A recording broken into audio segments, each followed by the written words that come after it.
Hello guys, ang gagawin natin ngayon is magre-repair tayo ng cold room storage. Ang issue pala ng unit natin sa ngayon guys is may isang storage dito ay mataas yung temperature. So yun yung aalamin natin.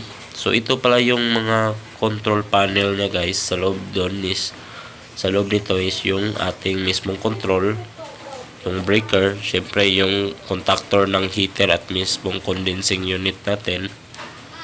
Okay, so ang gagawin natin ngayon guys is aalamin natin kung anong cause bakit mataas yung temperature ng ating unit. Pero bago ang lahat lang yan guys, if bago ka pa sa ating channel, huwag kalimutang mag-like, share, and subscribe para ma-notify ka sa mga susunod na video. Okay, ang una natin gagawin guys is i-check natin yung condensing unit. So kailangan muna natin yung akyatin, yung hagdan patungo sa ating condensing unit. Okay, ang gagawin lang natin guys is alamin natin kung maayos bang gumagana yung ating mga fan motor dito, tapos yung compressor. So kung if napapansin nyo guys, may nag-yellow na piping. So di ko muna chinek yung refrigerant charge nya kasi posible kasi na dahil sa yellow hindi natin makukuha yung tamang pressure ng ating refrigerant. So aalamin natin bakit may nag-yellow doon. Baka kasi di gumagana yung heater or di pumapalo yung contactor ng heater kaya may nag-yellow doon, or mahina yung ikot ng fan motor kaya nag-yellow yung ating indoor unit, or madumi ba yung ating indoor unit. Okay, so ito palang storage na to guys is third floor siya. So maraming set kasi ng mga storage dito. So third floor yung bawat storage. Tapos ang mga unit dito guys is sa isang storage is mayroong tatlong tag 5 tonner na cold room storage unit. Okay, so ngayon guys, chinek natin yung ikot ng fan motor ng ating indoor unit. Okay, so far gumagana naman. So dito guys, so if nakikita nyo, may isang fan motor dito na di gumagana. Okay, so ang gagawin natin sa ngayon guys is tatanggalin natin yung fan motor natin para ma-check natin kung ano ba ang dahilan bakit dito umiikot. Posible kasi yung fan capacitor niya or mismong fan motor niya yung problema. So ang ginawa namin guys is kumuha lang kami ng reserba na fan motor na 3-phase kasi in-advise na kami na unti-unting papalitan ng 3-phase yung indoor fan motor natin. Okay, so before ang lahat guys, bago natin galawin yung ating unit, kailangan muna nating i-turn off yung main breaker natin para sa ating safety. Tapos unti-unti na natin babaklasin yung ating fan motor. So unahin muna natin yung grill natin, grill ng ating indoor unit, para makuha natin yung ating fan motor sa loob.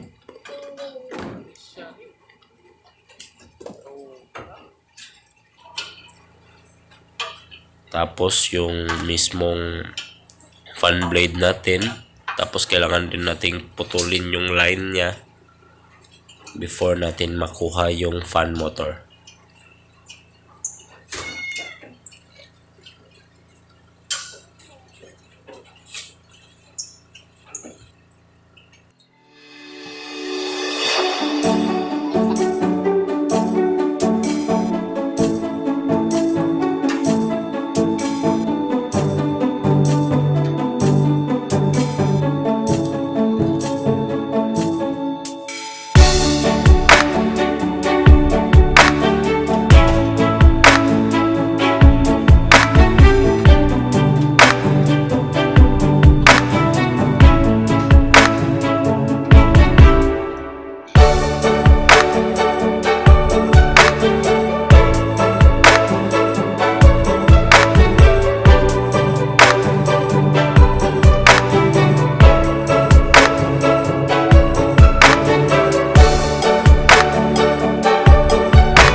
Okay, ngayon guys, natanggal na natin yung ating fan motor. Tapos tignan na natin yung line ng ating fan motor. Kagaya yung sinabi ko kanina, single phase lang siya. Tapos yung reserva nating fan motor, okay, is 3 phase siya. So di pwede. So ang susunod kong ginawa guys is chinek ko yung terminal block ng ating unit kung talaga bang single phase to. Baka kasi sa loob na terminal block di lang ginamit, pero baka kasi 3 phase yung line niya dito sa loob ng terminal block. So natignan natin guys. Pasensya na kayo guys kasi kasulukuyang umuulan kasi dito ngayon habang nag-i-edit tayo ng video. Okay, so nung chinek natin guys yung terminal block, so ganun pa rin, so single phase pa rin. Okay, nandito na tayo guys, so na-pull out na natin yung fan motor natin. So nung chinek natin yung terminal block ng ating unit, nung na-check na natin yung terminal block ng ating unit, single phase lang yung supply. So ang dinala natin na fan motor, ito, okay, pang 3 phase siya, so di siya pwede.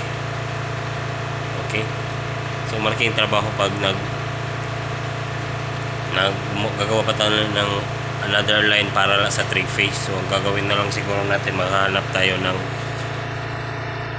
fan motor na single phase na pwede nating ipalit dito. Abre. Okay, balik-balik na ako. So, pinuntahan ko yung management ng cold room storage guys na customer natin. So, nagtanong ako kung mayroon ba silang mga reservang fan motor. So, kagaya ng sinabi ko kanina, mga reserva lang nila is mga 3 phase na fan motor. So, kung magla-line pa tayo ng 3 phase, so mas lalaki pang trabaho. So ginawa lang namin guys is pinarewind namin. So pagkatapos ng 2 araw, nakuha na namin yung fan motor.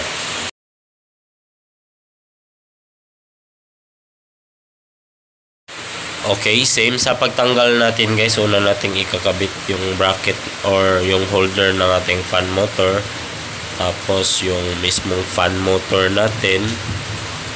Tapos itap na lang natin yung capacitor niya. Tapos yung line niya patungo sa wire na pinutol natin.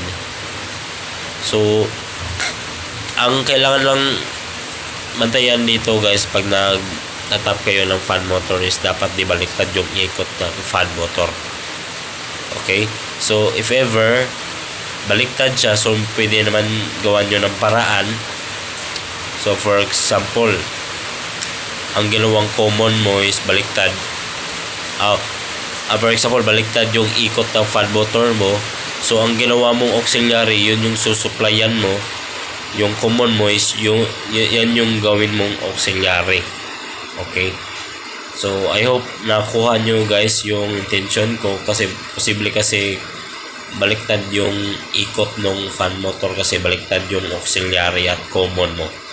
Okay, so yun lang guys. I hope nakatulong tong video at sana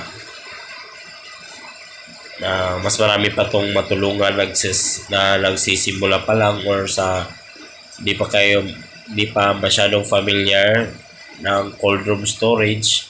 If gusto nyo ganitong video guys, huwag kalimutang mag-like, share at mag-subscribe para ma-notify kayo sa mga susunod na video. At yun lang guys, this is Ricky and I'm out.